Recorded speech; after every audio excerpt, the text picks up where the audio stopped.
Hey everyone, welcome to Tech Tutor. In this video, we'll show you how to remove a beard from a photo using AI tools. Let's get started.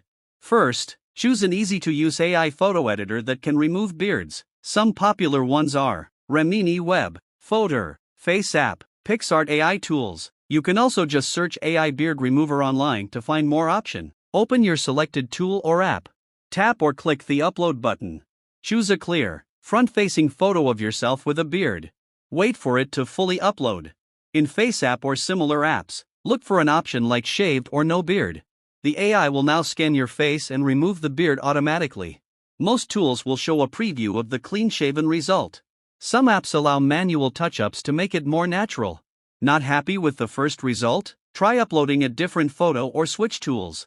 Once you're satisfied, tap Download, Save, or Export. Your beard-free image will be saved to your device. You've successfully removed a beard from your photo using AI. Whether you're just having fun, curious about a clean-shaven look, or working on creative content, it's super easy and fast. If you found this video helpful, please like, share, and subscribe to my channel for more practical tips. Thanks for watching.